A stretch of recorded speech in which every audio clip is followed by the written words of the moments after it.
Lideramos el camino de la opinión pública y buscamos que la cultura del debate alcance consensos y soluciones a los problemas de nuestro país.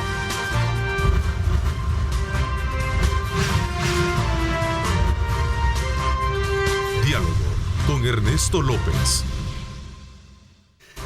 Buenos días, El Salvador, ¿cómo están? Qué placer enorme saludarles a ustedes a la mitad de la semana, miércoles 29 de marzo de 2023.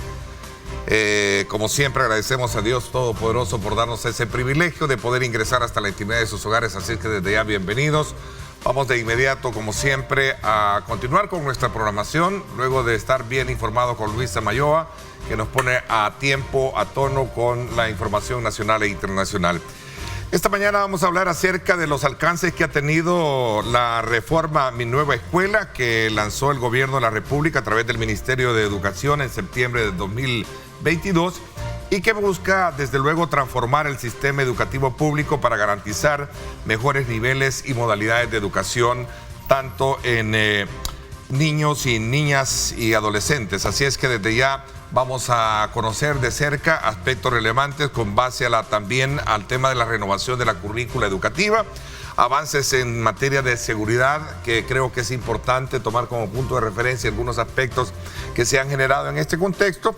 Y, por supuesto, el día de ayer se conoció ya también del relanzamiento de los Juegos Estudiantiles. Es importante recordar momentos especiales que muchos vivimos a raíz de esta fiesta educativa que se hacía a través del deporte. El ministro de Educación, el licenciado José Mauricio Pineda, nos acompaña esta mañana para darnos pormenores acerca de estos y otros temas. Ministro, buenos días, bienvenido al programa. Ernesto, buenos días, muchísimas gracias. Siempre es un gusto estar con usted, saludar a su teleaudiencia y poder compartir los avances que estamos haciendo en el sistema educativo público de El Salvador. Invito a todos y cada uno de ustedes a que participen. Recuerde a @diálogo21, @Neto López Radio. Son las dos cuentas que están disponibles para que usted pueda participar, pueda conectarse a través de nuestras plataformas digitales, también nuestro canal en YouTube disponible para que usted participe y pueda formular sus comentarios, sus preguntas a nuestro invitado y también generar insumos pertinentes para desarrollar una buena temática esta mañana con relación a estos temas. Voy a comenzar quizás por lo más reciente, el lanzamiento de los Juegos Estudiantiles y todas las características que distinguen, sin duda alguna, a este tipo de eventos que, más allá de lo nostálgico que le puede representar a uno, porque era una gran fiesta cívica la que vivíamos hace años, es precisamente cómo a través del deporte se pueden lograr también metas y objetivos de carácter culturales y educativos. Definitivamente, Ernesto, para nosotros como Ministerio de Educación, relanzar estos Juegos Estudiantiles tiene un significado importante dentro del proceso de transformación del sistema educativo. Como usted bien lo mencionaba, no solamente la parte nostálgica, que es importante, ¿verdad? Claro. Sino también que buscamos a través de los Juegos Deportivos poder generar valores en nuestros estudiantes. Y además con una configuración completamente nueva, que lo que busca es que todos nuestros estudiantes, sin importar su ubicación geográfica, puedan tener la oportunidad de participar. Vamos a ir avanzando por fases, pero desde ya comenzamos a trabajar a nivel municipal. Estos que pasan esa fase llegan a nivel departamental. La fase departamental también se descalifican y suben al nivel regional, para después, ahí como por el mes de octubre, estar llegando a los Juegos Deportivos a nivel nacional, ¿verdad? Con una envergadura completamente diferente, lo decía el presidente del INDES el día de ayer. Miembros de esta liga famosa de básquetbol estarían viniendo a El Salvador para el equipo que salga sorteado, digamos, van a usar los uniformes de cada uno de estos equipos como para ir generando en nuestros estudiantes esa motivación y que estos jugadores les sirvan como modelos a seguir para esforzarse y para trabajar en el tema deportivo, ¿no? Así es que o sea, se pueden convertir en una ventana hacia el mundo también, ¿no? Sí, sobre todo para poder, por supuesto, lograr ese reclutamiento, ¿no? De buenos definitivamente, esa es la búsqueda. atletas. Porque ahora, dentro de los Juegos Educativos, a través del trabajo articulado que estamos haciendo con el INDES, vamos a poder le vamos a permitir a las asociaciones, digamos, que vengan y que participen y que sean ellas, porque el INDES, como lo decía el presidente ayer, no es el que practica los deportes, sino que son las diferentes federaciones, que van a llegar, y a través de ellos vamos a poder tener acceso a esta ventana al mundo, ¿no? Y ya no solo aquellos que están más cerca de la ciudad, digamos, sino que en este caso la oportunidad, como lo dice el presidente Bukele, que todos tengamos iguales de oportunidades, le va a llegar también al niño que está en la comunidad, allá en los municipios, y así van a irse descalificando hasta llegar. Así es que ayer fue un día de fiesta, ¿verdad? Vamos a comenzar en el mes de abril a nivel municipal, y luego vamos a ir elevando para llegar hasta el mes de octubre, donde tendremos la competencia a nivel nacional. O sea, va a haber una especie de competencia desde abajo, perdón un poco el término, desde abajo, que va a llegar desde luego a coronarse desde el territorio, a nivel de competitividad mucho mayor. Exacto. Así va a ser como se va a trabajar. Desde el municipio, los municipios empiezan a descalificarse en las diferentes ramas, los que suben, los que pasan a nivel departamental, también hay una especie de departamento y departamento, después van a nivel nacional, bueno, regional, una y después categorización de campeonatos, así de competencia. Y lo decía el presidente del INDES ayer, la visión es los Juegos Codicader, ¿no? Que todavía se está discutiendo, pero para que El Salvador pueda llegar y participar en estos juegos tan importantes. Hay un objetivo más allá de cualquier cosa. ¿Cómo este tipo de eventos, y quiero un poco cerrar el ciclo de este tema, porque sé que a muchos les despierta la curiosidad, bueno, qué bueno, ¿verdad? ¿Cómo va a ser ahora el desarrollo de este tipo de competencias escolares? Esto se da en el contexto, desde luego, diferente a lo que antes teníamos, que se generaban también algunos conatos de violencia. Ahora estamos en un contexto en el cual hay un régimen de excepción, hay un control específico de grupos delincuenciales que a veces se entremezclaban entre estudiantes y generaban unos grandes desórdenes, ¿no? Lo teníamos en los centros educativos, amenazaban a nuestros estudiantes. Sí. Renteaban a los docentes, estaban, digamos, inmersos, como en toda nuestra sociedad. La escuela no escapaba del flagelo de la violencia de las pandillas. Ahora, usted lo mencionaba perfectamente, el régimen ha llegado, digamos, para que el control territorial, para que nosotros podamos tener sociedades más libres, viviendo en una verdadera independencia, ¿no? Entonces, esto también es un reflejo en los centros educativos. Zonas como Soyapango, usted no podía cruzarse una calle porque en este lado eran letras y en el otro eran números. Y el niño que le quedaba la escuela al frente no podía ir a esa escuela porque no se podía cruzar la calle. Entonces tenía que viajar hasta fuera de su municipio, de su comunidad, para poder asistir. Ahora estamos viviendo esto de manera diferente, ¿no? O sea, la escuela... pueden compartir, incluso los intramuros, digamos, de los centros educativos que ellos elaboran internamente, pueden, digamos, tener otras características. Los juegos estudiantiles llegan precisamente en ese, como lo explicaba yo antes, llegan a ese espacio. Ahora vamos a poder tener ese intercambio entre los diferentes centros educativos, porque se van a descalificar entre ellos, van a jugar entre ellos sin tener que los docentes tener esa preocupación de que no pueden ir a la zona numérica porque eran de la zona de letra. A un año de haberse implementado, los resultados se ven, están a la vista. Es notorio. Ya el problema del asedio que se tenía de estos grupos para las escuelas, ¿cuál es el alcance que ha tenido y cuál es el reporte que tienen ustedes? Más allá de las estadísticas que son claras, ¿verdad? El número de asesinatos por día, que es evidente el avance que ha dado el país del más peligroso del mundo a ser uno de los más seguros. En nuestro sistema educativo también lo podemos observar. Lo que le decía, escuelas que estaban casi sin matrícula, pero que en este momento ya el estudiante puede cruzarse la calle y poder llegar a la escuela que le queda más cerca. Antes tenía la familia que incurrir en gastos, digamos, para poderlo hacer llegar hasta el centro educativo al que podía llegar. Ahora tenemos una libertad diferente y ya se pueden mover nuestros niños y niñas y adolescentes a la escuela que le quede más cerca. Pero además lo estamos viendo también en un incremento. Yo creo que en este momento no hemos cerrado la matrícula todavía del año 2023, pero vamos a experimentar un incremento en la matrícula que nos va obviamente a ratificar que estas medidas son efectivas y que la población las está recibiendo con beneplácito, y además usted lo nota en las comunidades. Tuvimos el reciente pasado fin de semana en La Campanera, una zona en donde si usted le decía a un taxista llévame La Campanera, le decía disculpe pero ahí no entro. No, si entraba no salía. Hoy si entraba no salía. Una zona complicada, ¿verdad? Ahora usted puede caminar por esas calles. Estuvimos nosotros compartiendo en el tema de la reactivación territorial, llevándole los servicios, y esto es importante que se sepa, ¿no? Una vez los pandilleros han sido capturados y puestos en prisión como corresponde, el gobierno, con todas sus instituciones, más de 17 instituciones estuvimos el día domingo en La Campanera. Educación, proveyendo unidades móviles para que los niños puedan comenzar a experimentar de qué se trata la educación en la primera infancia, vivienda, reconstruyendo las viviendas y entregándoselas, el CONAPINA, mirando los derechos de los niños.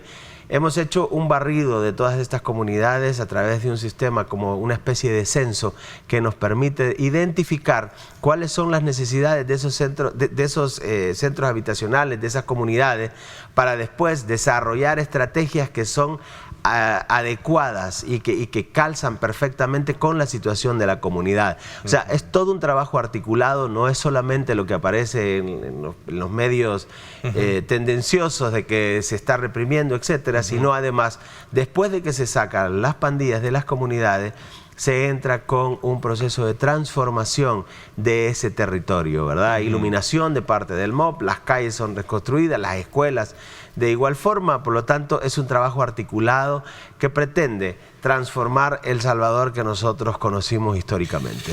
Es decir, no se tiene todavía el dato preciso, pero sí podríamos esperar que a raíz del buen resultado que ha tenido el régimen de excepción, podríamos mejorar las cifras en materia de deserción que antes se tenían de forma muy negativa y que ahora podríamos hablar de un incremento en el número de matrículas en la escuela pública, ¿no? La tendencia es que vamos a tener más matrículas, ¿verdad? Porque antes, producto del miedo, el acoso, la amenaza, la violencia que generaba, había muchos jóvenes o padres que preferían mejor no mandar a sus hijos. No los mandaban porque la escuela que les quedaba cerca no podían acceder a ella por las pandillas, y llevarlos a otros lugares significaba un costo, ¿no? Entonces por eso muchos se quedaban con estudios mínimos o sin estudio. Ahora estamos viendo la tendencia es que vamos a aumentar la matrícula, pero lo más importante es que la convivencia en la zona donde viven, ya pueden acceder, ya pueden tener esa relación con los otros centros educativos que antes no lo tenían. Y como lo decía yo al principio, ¿no? O sea, tenían que moverse fuera de su comunidad para poder entrar. Ahora, el fenómeno que sí estamos viendo es escuelas que estaban metidas en unas comunidades muy difíciles, que no tenían casi matrícula, se está incrementando. Por lo tanto, significa que se están moviendo de las que les quedaba lejos a la que le queda más cerca. Esto no solamente causa un efecto positivo, porque el niño no tiene que moverse, el bolsillo del papá sufre menos, sino que además el niño tiene la oportunidad de crecer en su comunidad, y eso tiene un impacto en los aprendizajes efectivos. Una connotación muy importante. Sin embargo, entendería yo que siempre hay hechos aislados, como el caso de Santiago Texacuango, donde una niña apuñala a otro estudiante, ¿no?, en una escuela de este municipio, ¿no? Usted lo dijo bien, aislado, ¿no? Este es un caso que nosotros estamos tratando con el CONAPINA, ¿verdad? Sí. Hemos llegado a determinar que la niña estaba tomando un medicamento y no se lo había tomado ese día, y esto sumado con la intención de este muchacho de tomarle una foto, de pretenderla. Ya hay una investigación que lleve ese hilo. Definitivamente. Había cierta, digamos, no sé si es tipificarlo así, como una especie de acoso, ¿no? Había una intención de pretenderla del muchacho, y ella, digamos, con la reacción de no haberse tomado el medicamento que tomaba para controlar su problema de salud que ella experimentaba, en el momento en el que el muchacho le quiere tomar una fotografía, cuando ya está saliendo del baño, se enoja y es que sucede el conato de violencia. José Mariano, sí. Él tiene 13 años, ¿no? 13 años, sí. Pero ya él está libre de peligro, salió, gracias a Dios, era un... Sin embargo, la familia ha pedido que se haga una investigación así muy precisa. El fin de semana veía que la Fiscalía y CONAPINA están encargándose de llevar a cabo la investigación que determinará, digamos, cómo va a finalizar este caso. Ministro, ¿qué se hace en las escuelas para evitar? Porque no sé si esto encae dentro del concepto de bullying, que obviamente es una realidad hoy en día, ¿no? Y que no solo sucede en situaciones de esta naturaleza en medios como el nuestro. Qué lamentable, y también nuestra solidaridad para las familias de los 3 estudiantes y los 3 trabajadores de una escuela en Tennessee, ¿no? Donde también sufren, y es casi común encontrar esta situación. No sé si es el término común, pero es frecuente encontrar este tipo de situaciones en sociedades de otra envergadura, ¿no? Definitivamente, nosotros no tenemos expresiones de violencia tan marcadas, pero sí hemos podido notar después de la pandemia, digamos, ciertas afectaciones socioemocionales en nuestros estudiantes, y para eso hemos respondido a través de las consejerías escolares, ¿verdad?, que están compuestas por un trabajador social, un abogado, un psicólogo, para poder abordar estos casos que se nos están dando de una manera preventiva. No esperamos a que el caso sea publicitado o salga a los medios de comunicación, sino que nosotros estamos trabajando en prevenir que estos casos se den. Definitivamente, como lo decía, hay un tema después de la pandemia que socioemocionalmente ha marcado a nuestros estudiantes, pero no hemos llegado a tener casos, digamos, el más grave que tuvimos es el de esta niña, que nos levantó todas las alertas, y ya estamos trabajando no solamente con nuestros estudiantes en los centros educativos, sino que también extensivo a las familias, ¿no?, a través de estas consejerías escolares que están en cada departamento, que se están movilizando a los centros educativos a trabajar preventivamente, y cuando salen estos conatos, pues también trabajar directamente con el tratamiento socioemocional de los estudiantes. Abordamos a los involucrados directamente, luego abordamos a la escuela en su totalidad, y de alguna manera estamos llegando a las familias para también dar una atención socioemocional. Qué bueno, le agradezco mucho que me haya permitido el abordaje desde esa perspectiva también del tema. Regresemos ahora al punto medular de nuestra participación en este programa. Hablemos un poco de la reforma educativa, Mi Nueva Escuela, que busca la transformación del sistema educativo para lograr mejores niveles y modalidades. ¿Qué alcances tiene? Ya lo decía usted, Ernesto, el septiembre del año pasado el presidente de la República lanzó la transformación del sistema educativo a través de la reforma Mi Nueva Escuela. Mi Nueva Escuela, que no se limita a un tema de infraestructura únicamente, porque pareciera como que cuando nosotros hablamos de la escuela, hablamos de las paredes, del espacio físico, sino esta es una reforma integral que lo que busca es transformar el sistema educativo público para de esa manera garantizar que nuestros niños, niñas y adolescentes tengan acceso a una educación de calidad, a una educación integral, y además a una educación que cubre todos los niveles educativos, comenzando desde la primera infancia, llegando hasta bachillerato, ¿no? Y esta reforma educativa, Ernesto, está conformada por 6 ejes principales de acción del Ministerio. Uno de ellos, obviamente, es la infraestructura. Ya lo hemos hablado ampliamente con usted. La deuda que hemos encontrado en cuanto a infraestructura es importante.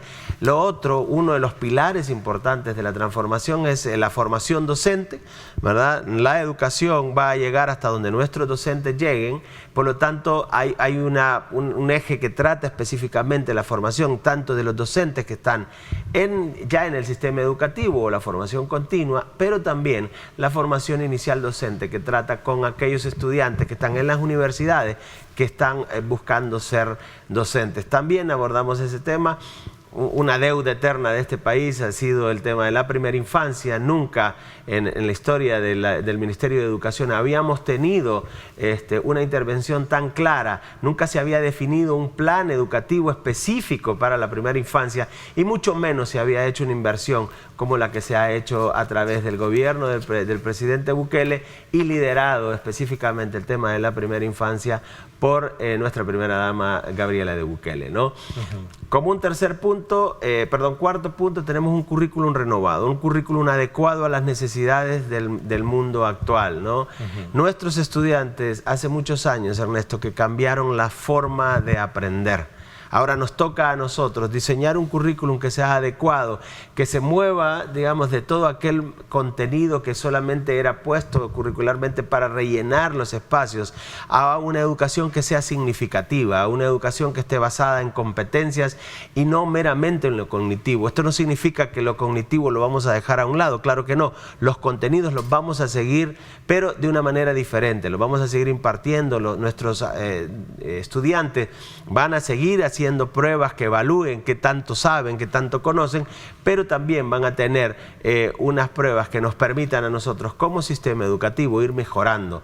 Por lo tanto, ese currículo renovado era una petición, era una urgencia que fuera trabajado. Y por último, y no menos importante, el tema de la salud y la nutrición como eje de acción a la reforma que lanzó el presidente Bukele. Y esto, cuando uno lo mira dentro del sistema educativo, como que hace un poco de ruido, ¿no? Salud y nutrición dentro del Ministerio de Educación. Pero precisamente es un trabajo coordinado entre el Ministerio de Salud y nosotros que nos permite trabajar de tal manera para que nuestros niños y niñas lleguen al centro educativo y no tengan la pancita vacía, ¿verdad? Un programa de alimentación, un programa que nos permite, digamos, poderles dar la nutrición adecuada. La FAO está apoyando mucho, ¿no? La FAO, el PMA están trabajando de la mano con nosotros para poder desarrollar una política, un programa adecuado, ¿no? En este momento ya tenemos un programa de alimentación, pero queremos mejorarlo para llevarle las kilocalorías. Ley, ministro, esto, porque veíamos en una información reciente que se publica, por cierto, se publicaba en uno de los matutinos sobre la creación de una ley de alimentación escolar. ¿Se llevaría a ese nivel este programa que ustedes tienen? Nosotros como Ministerio de Educación tenemos un primer borrador ya de una ley, ¿no? Pero esto tiene que pasar por todos los pasos que la creación de una ley debe llevar, ¿no? Entonces nosotros ya tenemos una propuesta, estamos esperando el momento en el que sea así instruido para que nosotros podamos presentar esta ley de alimentación que traería el marco legal, pero más allá de ese marco legal, nosotros ya estamos trabajando, aún sin tenerlo, con el programa de alimentación escolar que nos permite llegar hoy por hoy al 100% de los centros educativos, ¿no? Pero llevándoles una dieta a nuestros estudiantes que pudiera ser mejorada, definitivamente. Coincidentemente, por cierto, este día en ese tema sale una información donde los sindicatos de docentes denuncian falta de insumos para el programa de alimentación, lo cual provoca que los padres incurran en gastos para comprar los insumos que hacen falta. ¿Qué se puede decir al respecto, ministro? ¿Insumos del programa de alimentación? Sí, de alimentación, sí. Bueno, El Salvador no escapa a la realidad económica que está viviendo el mundo, ¿no? En cuanto a materia prima, en cuanto a alimentos.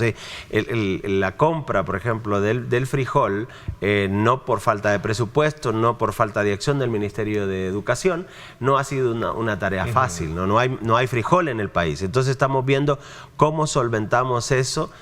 Como usted bien lo sabe, el gobierno del presidente Bukele trabaja de manera articulada, entonces estamos haciendo esfuerzos con el Ministerio de Agricultura, la comisionada presidencial para operaciones también está involucrada en primera mano para poder dar una respuesta efectiva a esa falta, ¿no? Nosotros sacamos nuestra licitación, no recibimos ofertas, pero no nos hemos quedado cruzados de brazos. Estamos entregando de la compra que habíamos hecho en el año anterior, pero no nos va a ser suficiente. Por lo tanto, estamos haciendo esfuerzos para poder traer el frijol de fuera del país para poder solventar este déficit que en este momento estamos experimentando. El tema de la primera infancia fue un factor que generó mucha expectativa y sigue generando mucha expectativa, porque es ahí donde se crea, en primer lugar, los primeros cimientos de un buen desarrollo. Definitivamente. Para el joven, ¿no?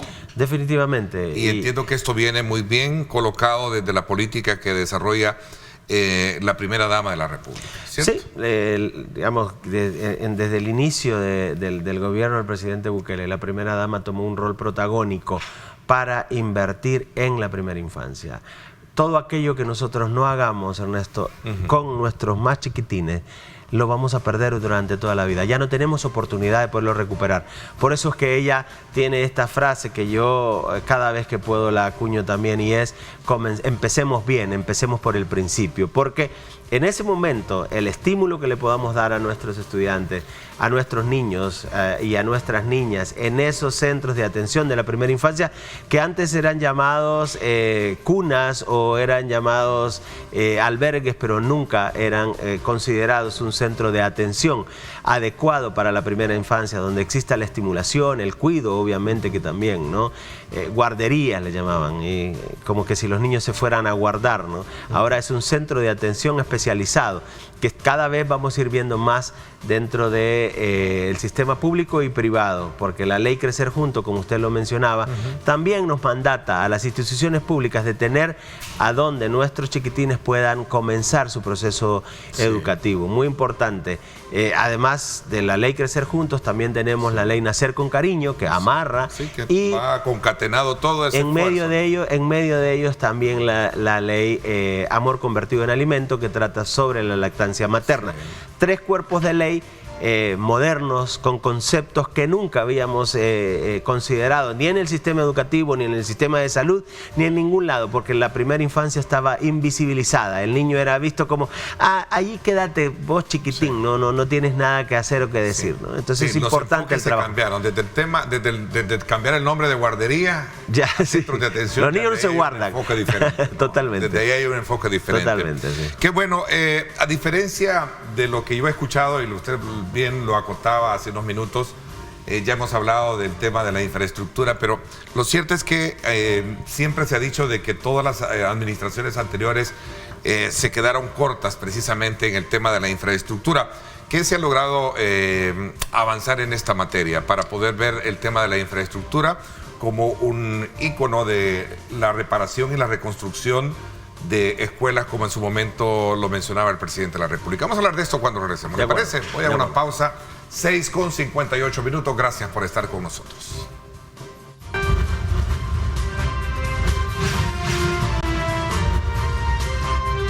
Diálogo con Ernesto López. Bien, gracias nuevamente por estar con nosotros. Vamos a conocer también cómo está el tráfico a esta hora de la mañana. El equipo de producción nos pone en perspectiva la zona del Monumento El Salvador del Mundo. Ahí aprecia usted, gracias a el tráfico USB, para que usted pueda apreciar cómo está la conexión a importantes arterias que cruzan nuestra ciudad capital. Si usted piensa desplazarse por esta zona, tome en consideración cómo está el tráfico de acuerdo a esta perspectiva. Hay una conexión hacia el Paseo General Escalón bastante, libre, así como también para el ejercicio de conexión que usted puede hacer en este momento si piensa hacerlo en el sector de la avenida Manuel Enrique Araujo. Así es que tome en consideración a las 7:03 estas imágenes que nos llegan gracias al tráfico. Vámonos entonces también al sector de la avenida Jerusalén. Ahí usted aprecia también cómo está la carga vehicular a esta hora de la mañana, si piensa desplazarse por esta zona. Continuamos nuestra conversación con el ministro de Educación, José Mauricio Pineda, y hemos hecho una valoración importante sobre los alcances que ha tenido la reforma Mi Nueva Escuela, que se lanza en el año pasado y que busca transformar el sistema educativo público, buscando mejorar también los niveles de escolaridad y también otras modalidades. Ministro, se planteaba qué alcances, o mejor dicho, qué avances se tiene en cuanto al anuncio que se hablaba de la construcción de las 5.000 escuelas, por ejemplo, que era un proyecto que lanzó el presidente de la República. Bueno, la brecha es grande, ¿no? El presidente de la República hablaba de la necesidad de llegar y de reconstruir todos aquellos centros educativos que así lo necesitaran. Nosotros tenemos en el país 5.164 centros educativos, ¿sí?, aproximadamente, de los cuales un buen porcentaje, un alto porcentaje de ellos, llegando a casi al 70%, están en condiciones que necesitan una intervención. Y aquí yo creo que hay que resaltar algo, Ernesto, y es que históricamente los centros educativos fueron construidos de una manera casi que irresponsable, ¿verdad? Sin tener las condiciones necesarias, sin contar con los docentes adecuados y además sin tomar en consideración la matrícula que había en ese lugar para poder sentar un buen centro educativo. Pero lo cierto es que ahí hay niños que también merecen iguales oportunidades. Por lo tanto, vamos a llegar a todos y cada uno de ellos. Hemos iniciado ya, la reconstrucción va a ir en varias direcciones o con varios financiamientos de parte del Fondo General de la Nación. Hay una parte que se va a estar reconstruyendo, también está el préstamo del Banco Mundial, el préstamo del Banco Centroamericano y el préstamo del Banco Interamericano. Tanto los tres préstamos están siendo apoyados para la ejecución por medio de la Dirección de Obras Municipales, en el caso del Banco Interamericano, y con el Ministerio de Obras Públicas, en el caso del Banco Centroamericano y el Banco Mundial, siendo ellos los expertos en temas constructivos, ¿verdad?, en gestión de los contratos, etcétera. Nos hemos apoyado, como bien lo dije antes, un trabajo articulado con todos y cada uno de ellos. Estamos avanzando, ¿verdad?, paso a paso, pero de manera firme.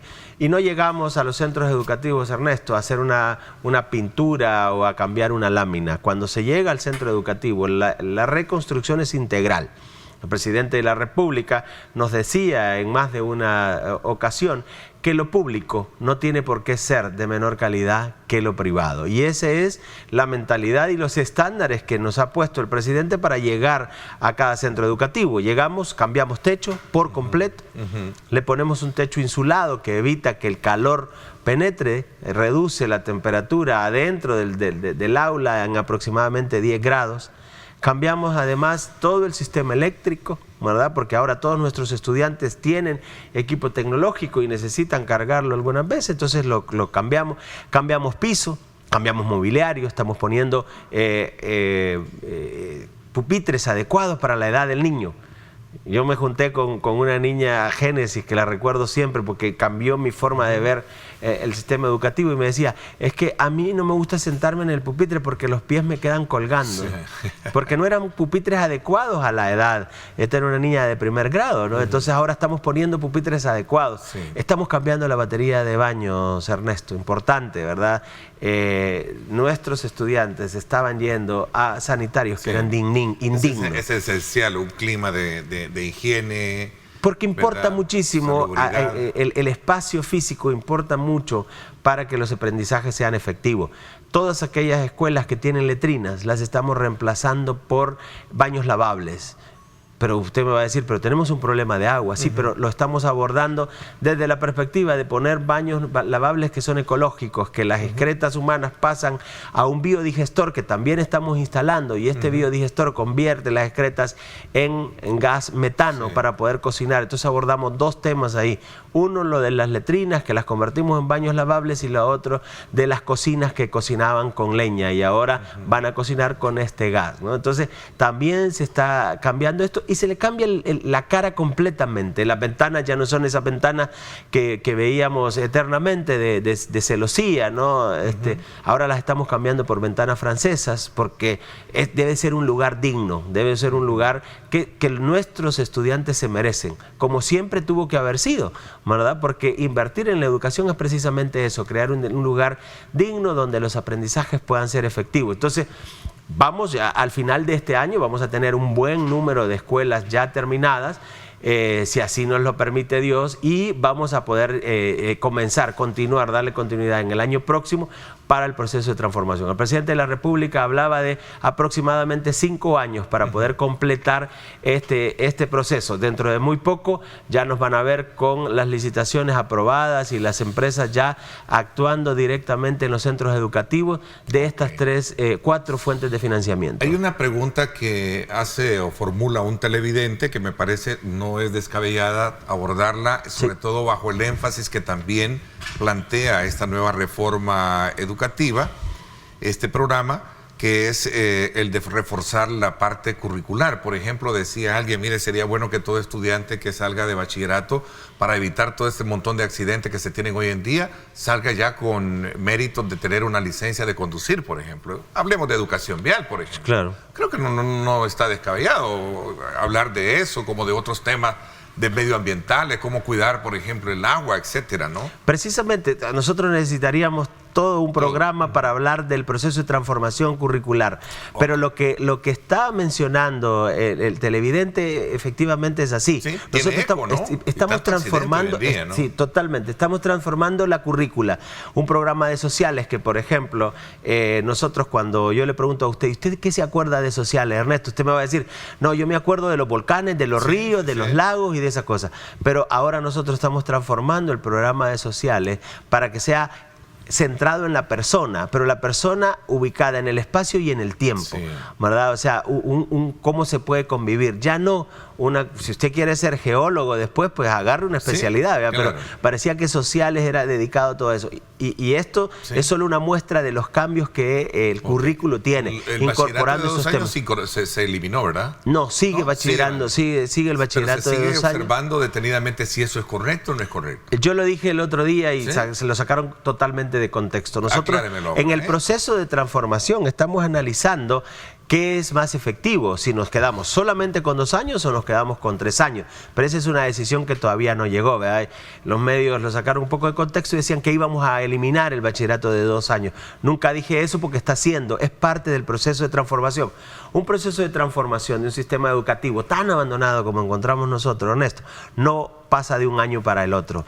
Eso sería de manera irresponsable. Nosotros en este momento ya iniciamos ese proceso y hemos iniciado con primero, segundo y tercer grado en el 20% de nuestros centros educativos, con el objetivo de tener evidencia al final del año lectivo 2023 que nos permita saber si ese proceso de transformación está yendo en buena dirección, porque el aula es la que nos retroalimenta, o sea, la práctica es la que retroalimenta, digamos, a la teoría, no al revés. Entonces sería muy irresponsable de nosotros tratar de hacer un proceso de transformación sin antes haber probado que esto es eficiente, que cuando llega al aula está produciendo los resultados que nosotros queremos. Okay. Hay un actor importante en este rubro que es el docente. Cuéntenos un poquito la formación docente, que digamos qué tan esencial ha sido en todo este proceso de transformación para hacer las apuestas pertinentes que permita tener una buena formación en ellos. Definitivamente, yo se lo decía antes, y esta es una frase de McKinsey, la educación llega hasta donde llegan nuestros docentes. Yo quiero aprovechar para mandarle un saludo a toda nuestra planta docente, que yo cada vez que puedo les agradezco de manera personal, y ahora utilizo sus cámaras para este agradecimiento eterno por el trabajo incansable que la gran mayoría de los docentes que tenemos en nuestro sistema educativo están haciendo por el proceso de transformación. Durante la pandemia, Ernesto, más de 47.000 docentes fueron formados para el uso de las tecnologías de Google Classroom y esto que hemos utilizado y que seguiremos utilizando para la educación a distancia, ¿no? Y ha sido esencial en este proceso de transformación educativa. Y vamos a seguir, no solamente vamos a seguirlo formando, sino que estamos en el proceso de desarrollar una política que nos permita tener a los mejores docentes, profesionalizarlos de tal manera que ellos puedan ir acumulando ese conocimiento a través de los procesos formativos que les damos internamente y también procesos formativos que vienen de fuera, ¿no? Entonces, estos procesos de actualización o procesos formativos que hemos estado llevando pasan por temas de lenguaje, matemáticas, ciencia y tecnología, que nos ha permitido, como digo, mantenerlos a ellos. El trabajo todavía no terminó, hace falta mucho y vamos avanzando poco a poco, pero el foco está puesto en la profesionalización de nuestra planta docente, que tanto bien le hace a nuestro sistema educativo. Tampoco hay que olvidar el proceso de formación de la ley Crecer Juntos, ¿verdad? Una iniciativa que está siendo impulsada por el despacho de la primera dama para renovar las prácticas pedagógicas y la vocación docente que atiende a la primera infancia, ¿no? Es importante, hay conceptos nuevos que yo le decía sobre el derecho de nuestros niños y niñas que no eran considerados dentro del sistema educativo. Por lo tanto, todos nuestros docentes, el 100% de la planta, se les ha instruido y estamos vigilantes de que cumplan con la formación de la ley Crecer Juntos, así como también hemos capacitado a nuestros docentes sobre el uso de las tecnologías, ¿no? Sí. Porque ahora cada niño y niña tiene una máquina, tiene una tablet, tiene una laptop, y el docente también. Por lo tanto, hay un proceso de formación. ¿Hay una cobertura de internet 100% para las escuelas o lugares donde hay alta concentración de jóvenes que han recibido esta...? Estamos trabajando por tener el 100%. No tenemos el 100% ahora, pero estamos trabajando para llegar al 100% y ya no con una conectividad domiciliar, como normalmente lo hemos estado haciendo en los últimos años, sino una conexión de calidad. Y esto es un trabajo que estamos haciendo de la mano con la Secretaría de Innovación, a quien aprovecho para agradecerle todo el apoyo que nos da para poder llevar eso, una conexión de calidad a nuestros niños en la escuela. El tema, desde luego, da para mucho, para seguir hablando. Es un tema que en lo particular siempre lo he manifestado abiertamente. Me encanta, me apasiona el tema de la educación, porque sigo creyendo que con una buena educación se logra el desarrollo no solo integral de la persona, sino que también de una sociedad como la nuestra, que necesita de mucho. Ministro, gracias por habernos acompañado esta mañana y nos haya hecho una evaluación de cómo está la currícula, de cuál es el enfoque, cuál es el tratamiento de toda la reforma del sistema educativo que se está haciendo, y sobre todo también de ese elemento indispensable que tiene que ver con el apoyo para el estudiante de manera desde la primera infancia hasta en la formación de buenos docentes en nuestro medio. Así es que le agradezco muchísimo que nos haya acompañado esta mañana. Muchas gracias, Ernesto. Vamos a seguir trabajando para garantizar la formación de las presentes y de las futuras generaciones de salvadoreños, ¿no? Con un sistema educativo que estamos corrigiendo, que estamos renovando y que estamos reconstruyendo las herencias que otros gobiernos nos dejaron en este sistema educativo. Siempre es un honor estar con usted, Ernesto, y cada vez que nos invite estaremos por aquí para seguir compartiendo los avances que estamos haciendo de la mano de las demás instituciones en el sistema educativo. Así es, muchísimas gracias. Vamos a la pausa. Cuando regresemos, dos expertos en temas electorales. Vamos a hacer una lectura de cómo están los preparativos de cara a las elecciones del 2024, las recientes reformas al Código Electoral, el cambio de reglas frente a los comicios y otros aspectos elementales. Vamos a hablar con Ruth Eleonora López y también Malcolm Cartagena cuando regresemos. Vamos a la pausa y regresamos con más.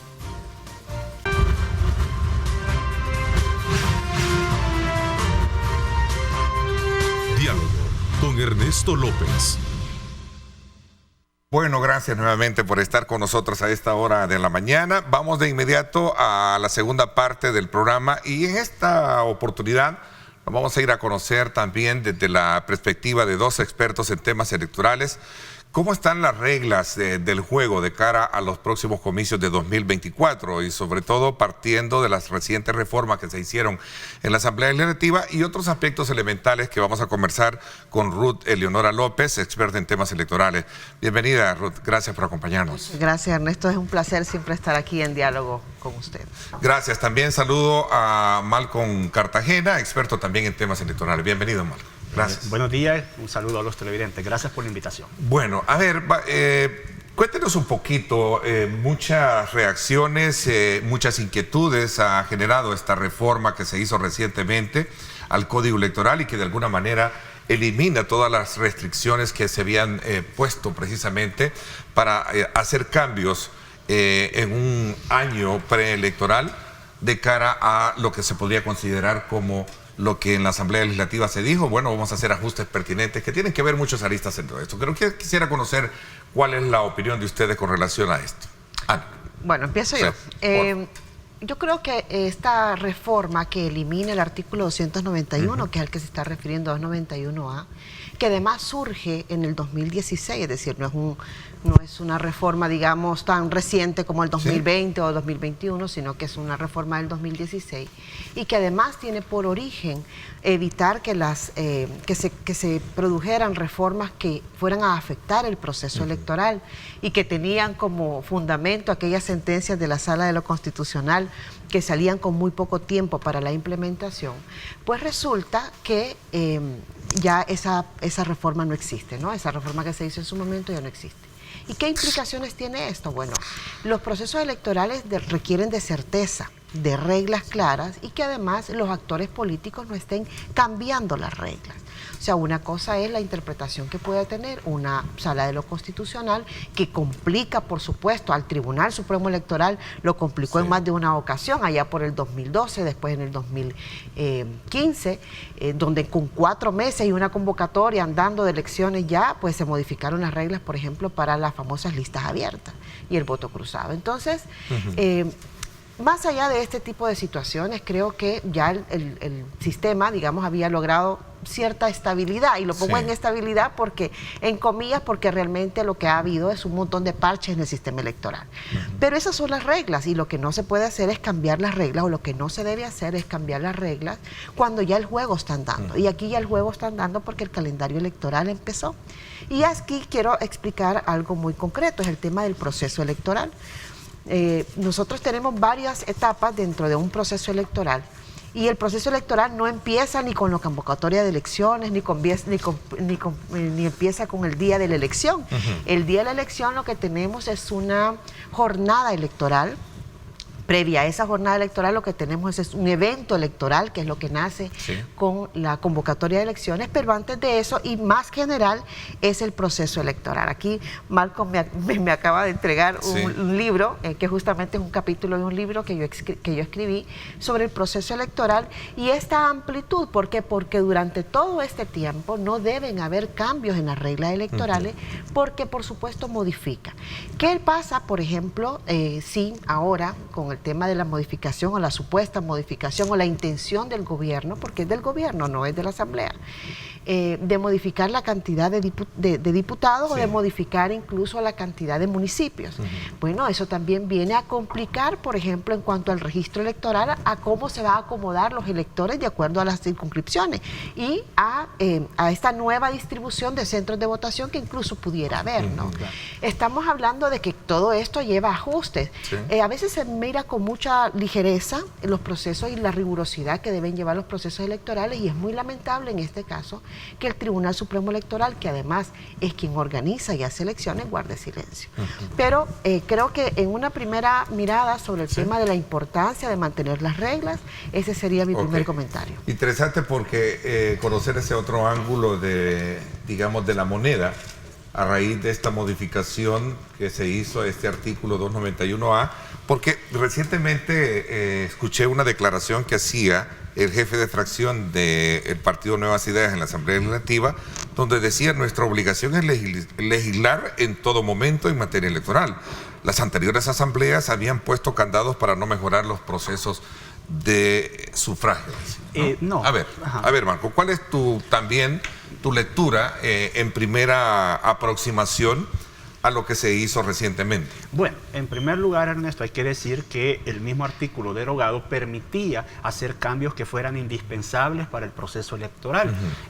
¿Cuáles son estos cambios? Bueno, por ejemplo, cuando entraba una sentencia de la sala ya en periodo, pues había que hacer un cambio, y ese era estrictamente necesario. De hecho, algunas reformas las podría haber hecho la bancada de Nuevas Ideas hoy ya a medio proceso, sin necesidad de derogar este artículo. Lo que ocurre es que allí hay probablemente en la mesa otros temas, ya algunos los ha adelantado el jefe de fracción, como reducción de diputados, reducción de municipios. Anda por ahí el tema de quitarlo del transfugismo, por ejemplo, el 226A, y el problema de esto es así, Ernesto Valle. Yo lo comparaba en una columna que escribía para la revista Factum, que esto es como aquel futbolito que jugábamos cuando niños, que ese creo que todos los televidentes cuando fuimos pequeños lo jugamos con unas paletitas y unos clavitos, pero bastaba con que uno le metiera un pedacito de papel debajo de una esquinita para inclinar este futbolito y obviamente torcer el resultado. Esto, a favor de uno. A favor de uno. Y esto, pues que cuando niños aprendimos, tiene nombre en la ciencia política y se le llama level playing field o un campo de juego nivelado. Entonces, si ese campo no está nivelado, obviamente que va a mejorar a alguien. Entonces, preguntémonos, ¿esta derogación de este artículo va a servir, por ejemplo, para poner reglas más estrictas a la campaña adelantada? Lo dudo, no creo que sea ese el sentido, sino que lo que han ¿Y tú adelantado... crees que hay campaña adelantada? Te hago esa pregunta porque cuando yo se las he formulado me dicen si nadie está pidiendo el voto. Bueno, ese es una visión tiene 10 años de haber sido ya superada.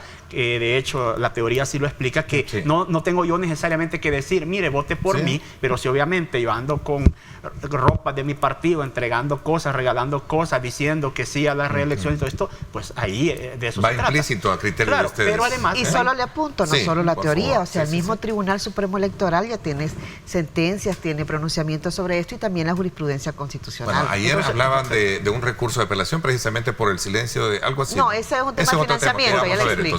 Entonces quizás para concluir en un primer abordaje a este tema, a mí lo que me preocupa es precisamente que cuando ya estamos a 10 meses de las elecciones, entonces ya los partidos políticos convocaron a elecciones internas con un número de reglas claras en teoría.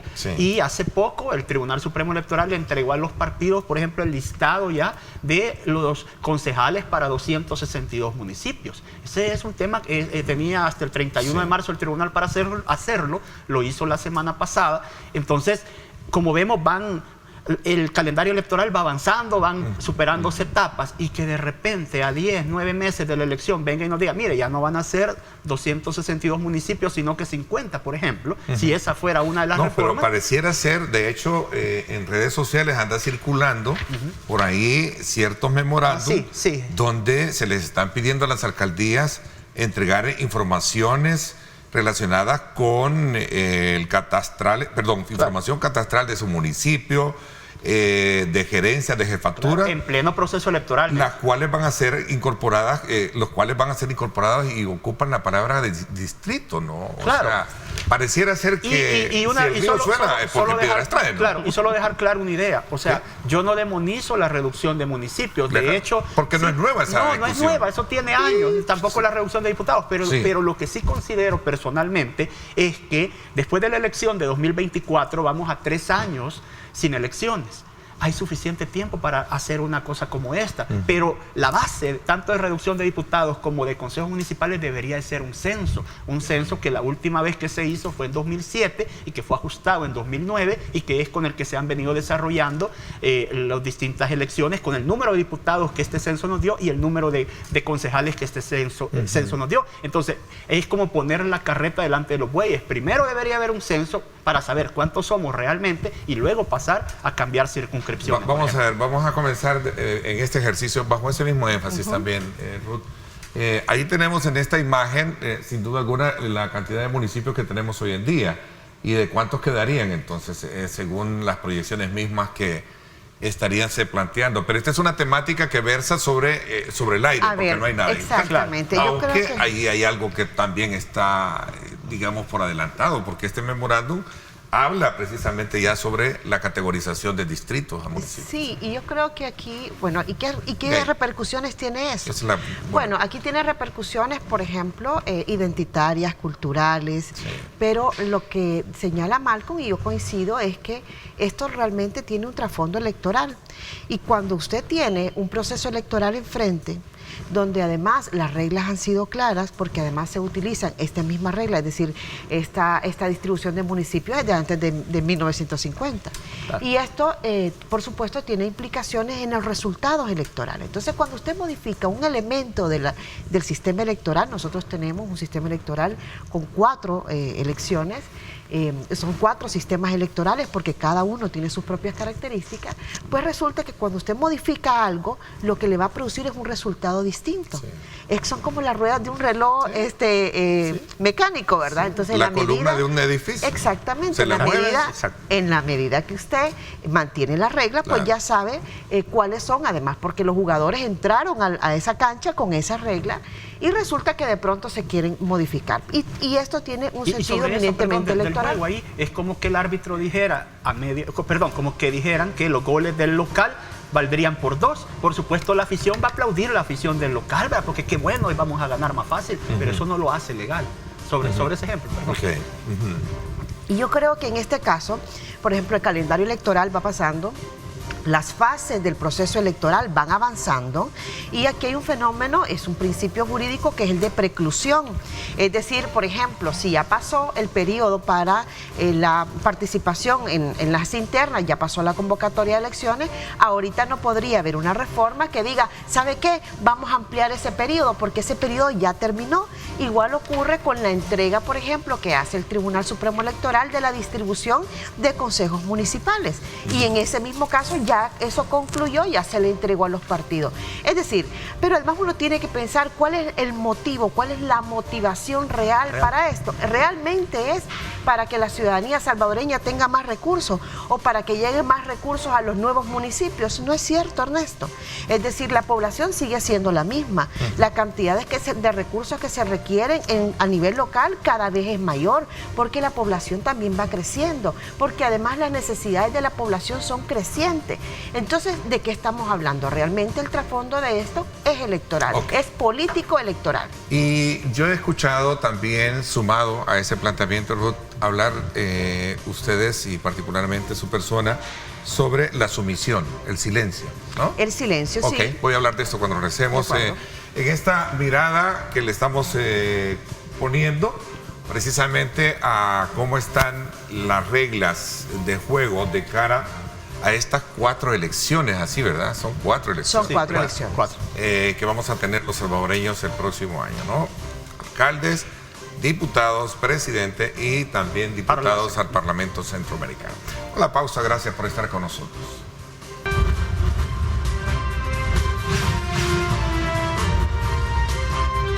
Diálogo con Ernesto López.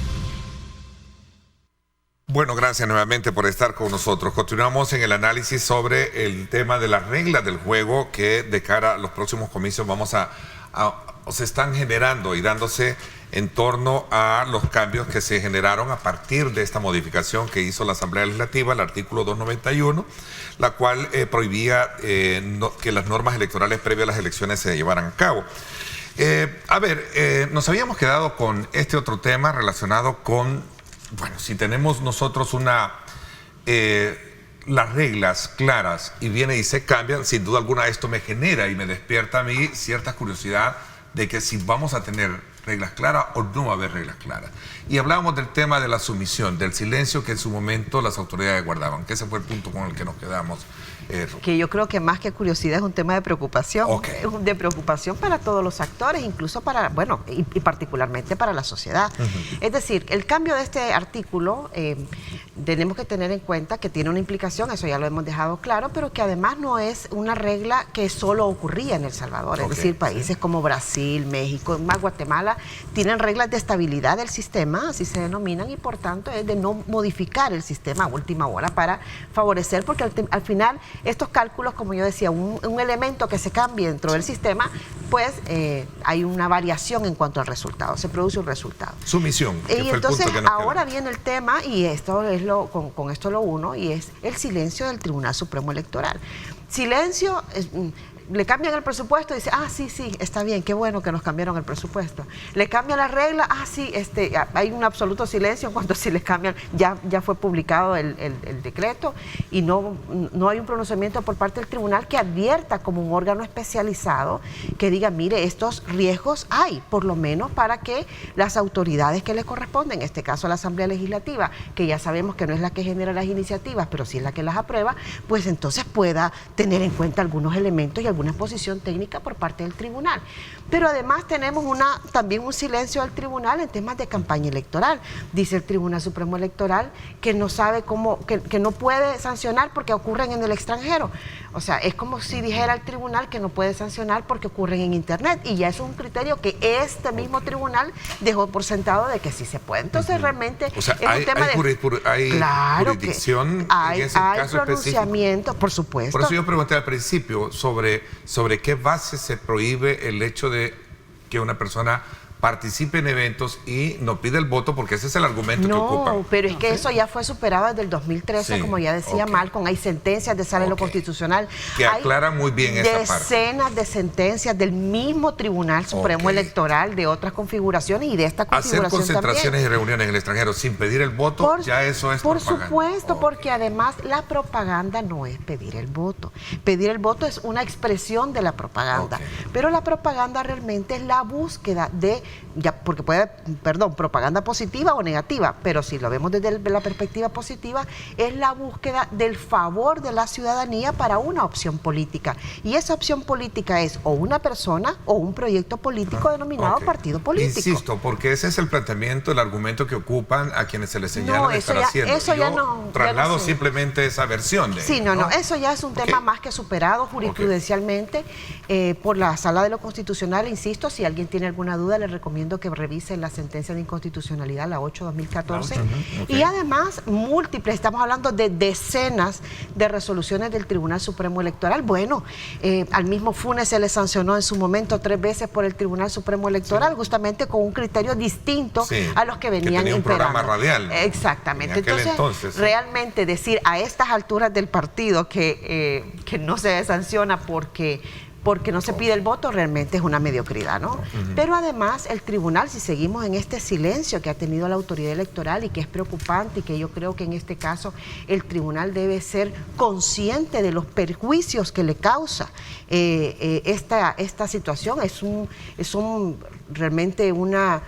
afecta a la voluntad del ciudadano, esto afecta a las condiciones de la contienda, afecta a la equidad, afecta a la integridad del proceso, y por tanto, como árbitro, tiene que poner las reglas claras. Es decir, cuando uno entra a una cancha, pues lo menos que espera es que el árbitro nivele ese juego del que hemos estado hablando. ¿Qué ocurre cuando el tribunal calla ante las faltas de uno de los contendientes, de uno de los actores en el partido? Pues realmente las barras se levantan, ¿verdad? Diciendo, mire, usted lo que está haciendo es favoreciendo a una de las partes. Y eso es lo que está pasando en este momento. Y lo podemos ver también con otra inactividad que el tribunal está teniendo, que es sobre el tema del financiamiento, el control del financiamiento de las campañas electorales. Mire, la Convención contra la Corrupción de Naciones Unidas establece obligaciones para los estados para regular temas de financiamiento, y bueno, El Salvador tiene una ley de partidos políticos que tiene reglas sobre financiamiento que no vayan a creer que nacieron bonitas, es decir, se tuvieron que ir enmendando en el camino, y aquí la sociedad civil, Acción Ciudadana particularmente, tuvo un rol muy importante en todas las presentaciones de las inconstitucionalidades, porque se incumplían con los criterios que había dicho la sala de cómo tenía que regularse el tema del financiamiento. No es posible que vamos a entrar a una elección 2024, ya estamos en un proceso electoral 2024, y resulta que no se conocen los financistas de los partidos. Se presentaron por parte de una ciudadana, se presentaron requerimientos de información a los partidos políticos, se recibieron esos requerimientos, se nos han acercado, los revisamos y hemos advertido, por ejemplo, que ni el FMLN ni Nuevas Ideas entregaron nada de información sobre el financiamiento de sus campañas electorales y de sus financistas. Y Gana presentó otra información y no dio la información de sus financistas porque dijo que tenía que pedirles autorización, cosa que fue declarado inconstitucional por parte de la Sala de lo Constitucional, legítimamente electa anterior. ¿A qué me refiero con esto? Ayer presentamos un recurso ante el Tribunal Supremo Electoral, pero no es la primera vez que se presenta algo así. Ya otras organizaciones como Acción Ciudadana lo han hecho, y el Tribunal Supremo Electoral, ¿qué es lo que hace? En vez de empezar un proceso sancionatorio, porque eso lleva proceso sancionatorio, en el pasado se ha sancionado a los partidos, es decir, no es algo que es que eso nunca lo hemos hecho, porque además es una obligación legal. Entonces, ¿a qué quiero llegar con esto? Que hay un incumplimiento por parte del árbitro y el árbitro tiene que estar a la altura de los requerimientos. ¿No califica a criterio entonces de ustedes y particularmente de tu persona el hecho de estar ejerciendo la autoridad que debería de tener? Exactamente, hay una falta del ejercicio de autoridad del árbitro y es lo que pasa cuando llegamos, vuelvo otra vez con el ejemplo, a una cancha del juego y el árbitro lo que hace es laissez-faire, laissez-passer, como dicen los franceses, ¿verdad? Dejar hacer y dejar pasar, y eso al final lo que hace es favorecer a uno de los contendientes. Ok, eso me lleva también a hacer público nuestra invitación para que funcionarios del magistrado del Tribunal Supremo Electoral vengan y hagan las aclaraciones pertinentes sobre este tipo de señalamientos. Malcolm, el tema del presupuesto que mencionaba Ruth, creo que es importante también verlo desde esa perspectiva, porque este recorte también despertó reacciones alrededor del tema. Voy a hacer una pausa comercial y me quedo, por honor al tiempo que corre, vuela, para regresar con este tema. Voy a la pausa, 7:44 minutos, 7:45, vamos a la pausa y regresamos más.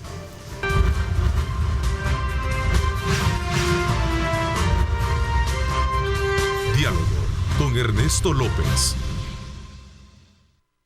Gracias nuevamente por estar con nosotros. A propósito, hablando del presupuesto, el Tribunal Supremo Electoral declaró reserva al presupuesto y alguien lo calificó de no ser transparente, obviamente, el punto de la reserva, ¿no?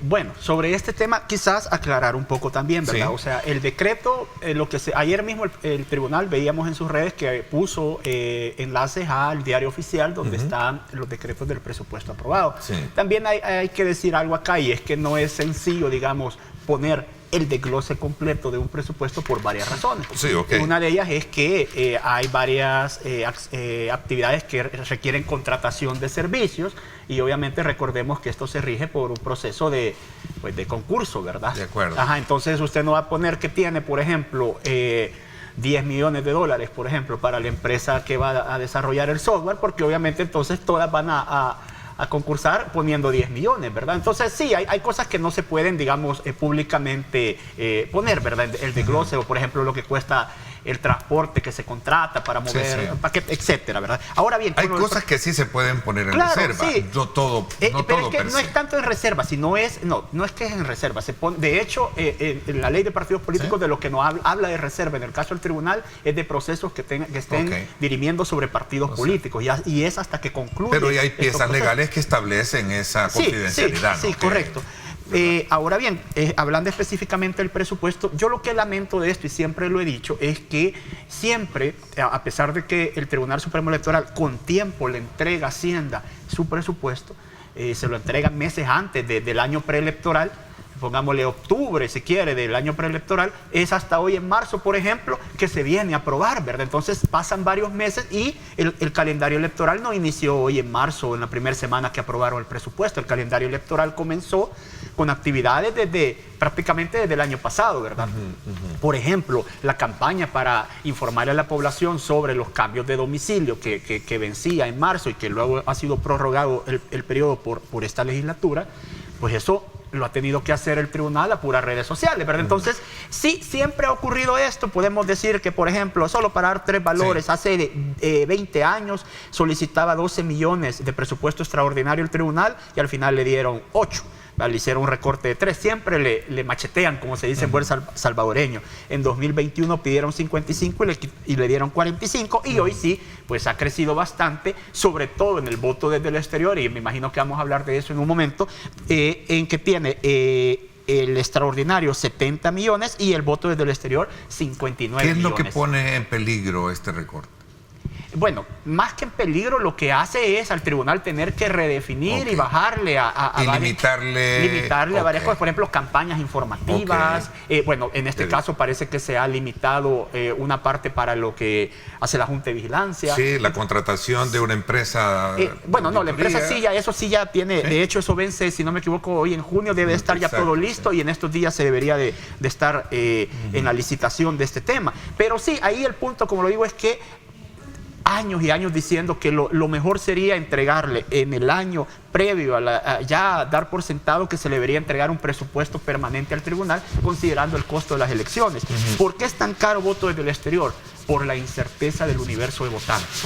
¿A qué me refiero con esto? Y es que anteriormente nosotros tomábamos, ¿verdad? Decíamos, si hay 500,000 salvadoreños con DUI en el exterior, pues ese es el universo. Entonces se presupuestaba para ese universo o para un porcentaje de ese universo. Pero hoy el padrón de votantes del exterior va a estar conformado por los que tienen DUI en el exterior, por aquellas personas que estén en el exterior con DUI de acá, que también habrá que ver cómo se logran censar o qué, y por ejemplo con los que tienen pasaporte. Entonces eso hace un universo bien volátil que no es fácil establecer, por eso es tan caro esto.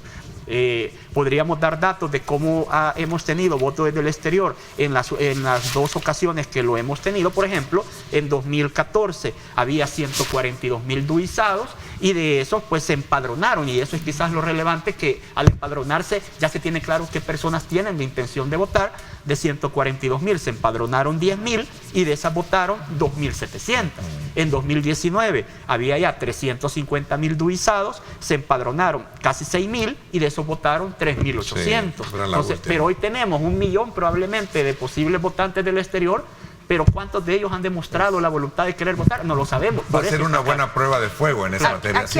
Aquí hay dos cosas. Corriendo un poco en el tiempo. Corriendo un poco. Aquí hay dos cosas. Uno, no sabemos exactamente cuántos son los salvadoreños que votarían desde el exterior, porque no solo son aquellos que tienen DUI con dirección en el exterior, que sobrepasan, según el registro electoral, los 620 y tantos miles, sino también aquellas personas que están en el exterior y que tienen su documento con dirección en el país. Y también aquellas personas que están en el exterior y que lo que tienen es un pasaporte y no tienen DUI. Ese es un universo incierto y a eso se refiere Malcolm. Ahora, con temas de presupuesto, yo creo que es necesario apuntar lo siguiente. El Código Electoral establece que el presupuesto lo hace el Tribunal Supremo Electoral, que es quien sabe cuáles son las necesidades, que es quien sabe hacer elecciones.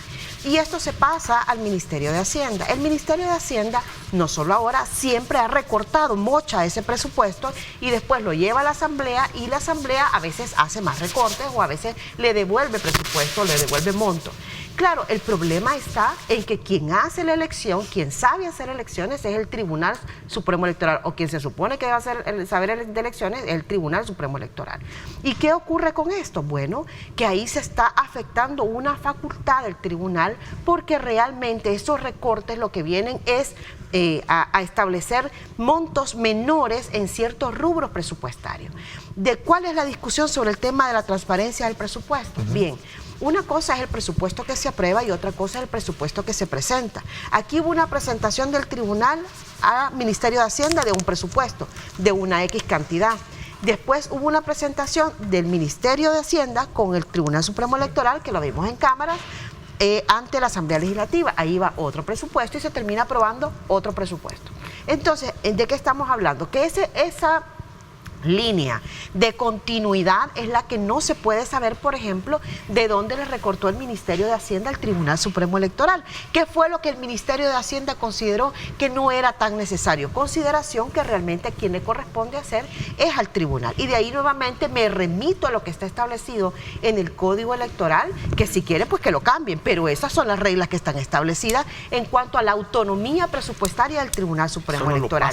Hay un tema importante, por ejemplo, que de la que no se habla, y es con la conformación del registro electoral, con la conformación de las personas que van a votar desde el exterior, se necesita urgentemente un convenio entre la Dirección General de Migración y Extranjería, que es la que emite pasaportes, y por supuesto con Cancillería, que es quien termina entregándolos en el exterior, porque ese universo de personas que van a votar con pasaporte, El Salvador, en este caso el Tribunal Supremo Electoral, debe incorporarlos al registro electoral, que está a cargo, según el artículo 77 de la Constitución, del Tribunal Supremo Electoral. ¿Qué pasa si no se hace? Es que una persona va a llegar con el pasaporte que la ley le faculta y el tribunal no va a poder haber incorporado a los ciudadanos al registro electoral y no van a estar el día de la elección.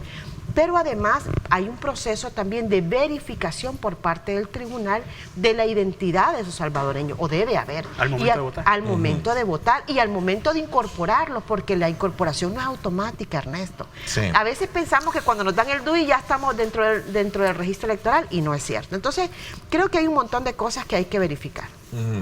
A ver, decía, por cierto, el ex magistrado del tribunal, Eugenio Chicas, decía lo siguiente: la operación del voto en el exterior reforzará la batalla legislativa en San Salvador porque existe preocupación del partido en el gobierno de perder la mayoría.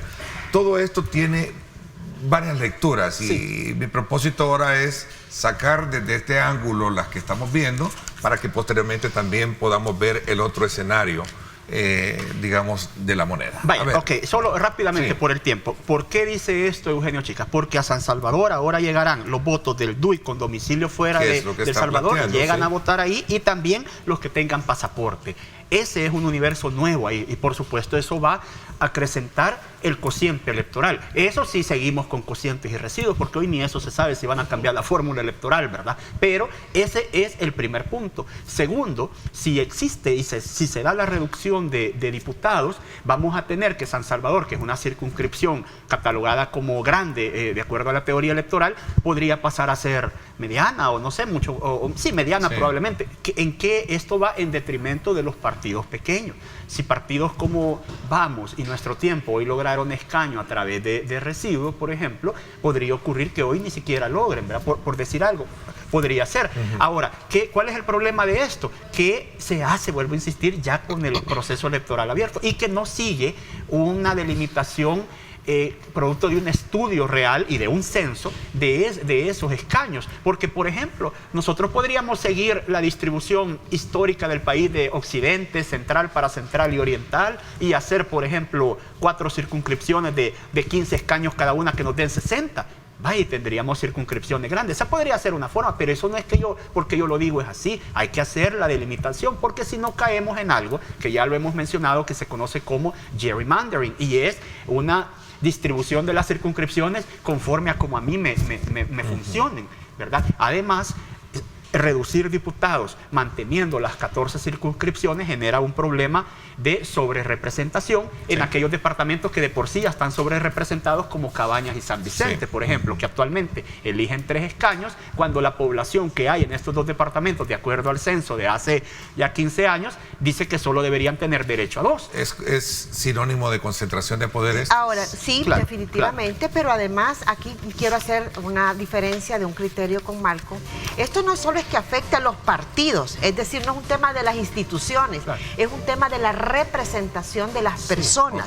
Es decir, hay electores que votan por una X opción política y por tanto esos electores requieren también una representación de su expresión. Y ahí no solo es un tema, insisto, de la afectación de los partidos, sino también de la ciudadanía misma. Bueno, el tiempo es nuestro peor enemigo. En esta ocasión se nos agotó. Yo quiero agradecerles a ambos el que nos hayan dado estos puntos de vista con relación a estos temas, y vamos a tener más tiempo más adelante, si ustedes me lo permiten, de invitarlos a que nos den también su lectura desde su óptica de estos y otros temas que sin duda alguna van a seguir generando y despertando las reacciones de los partidos y de la sociedad civil también. Muchísimas gracias. Muchísimas gracias. Gracias, Ernesto. Gracias también a ti, te agradezco muchísimo. Por mi parte, esto es todo por hoy. Pásenla bien y, como siempre, recuerden lo más importante: amar a Dios sobre todas las cosas. Lideramos el camino de la opinión pública y buscamos que la cultura del debate alcance consensos y soluciones a los problemas de nuestro país.